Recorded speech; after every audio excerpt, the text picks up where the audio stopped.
ಆದ್ರೆ ದೇವರು ನಮ್ಮ ಹೃದಯವನ್ನು ಸಿದ್ಧಪಡಿಸ್ತಾರೆ. కానీ దేవుడు మన హృదయాన్ని ನಾವು ಯಾವಾಗ ದೇವರಲ್ಲಿ ಕರೆಕ್ಟ್ ಆಗಿದ್ದು ನಡೀತಾ ಇರ್ತೀವೋ ನಮ್ಮ ಹೃದಯ ಯಾವತ್ತೂ ಗಲಿಬಿಲಿ ಆಗಲ್ಲ. మనం ఎప్పుడు దేవుళ్ళ కరెక్ట్ గా ఉండి మనం నడుచుకుంటామో ಅದಕ್ಕೆ ದೇವರ ವಾಕ್ಯ ಹೇಳ್ತದೆ 1 ಕೊರಿಂಥಿ 14:33-32 ಹೇಳ್ತದೆ, ನನ್ನ ದೇವರು ಗಲಿಬಿಲಿಗೆ ಕಾರಣ ಅಲ್ಲ, ಆತನು ಸಮಾಧಾನಕ್ಕೆ ಕಾರಣ. వాక్యం ఇలా చెప్తుంది, ఆయన గలిబిలికి కారణకర్తుడు కాదు, ఆయన సమాధానకర్తుడు అని. ನಮ್ಮ ಹೃದಯವನ್ನ ದೇವರು ಸಿದ್ಧಪಡಿಸ್ತಾರೆ. మన హృదయాన్ని దేవుడు ನಮ್ಮ మನಸ್ಸನ್ನ ದೇವರು మన ಸಿದ್ಧಪಡಿಸ್ತಾರೆ. మనస్ని హృదయం ಆ సిద్ధపరుస్తాడు. ವಾಕ್ಯವನ್ನು ಓದಿರಿ. ఆ వాక్యం చదువుకున్నాం. ವಿಮೋಚನ ಕಾಂಡ 14:10.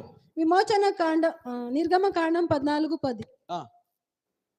ಫರೋಹನನು ಸಮೀಪಿಸುತ್ತಿರುವಾಗ ಇಸ್ರಾಯೇಲರು ಕಣ್ಣೆತ್ತಿ ತಮ್ಮ ಹಿಂದೆ ಹೊರಟು ಬಂದಿದ್ದ ಐಗುಪ್ತರನ್ನು ಕಂಡು ಬಹಳ ಭಯಪಟ್ಟವರಾಗಿ ಯೆಹೋವನಿಗೆ ಮೊರೆಯಿಟ್ಟರು. ಬಹಳ ಭಯಪಟ್ಟರು, చాలా దిగులు పడారు. ಪ್ರಿಯ ದೇವ ಮಕ್ಕಳೇ, ప్రియమైన ನಮ್ಮ దేవుని ದೇವರು బిడ్డలారా, ಸರ್ವಶಕ್ತನು. మన దేవుడు సర్వశక్తుడు.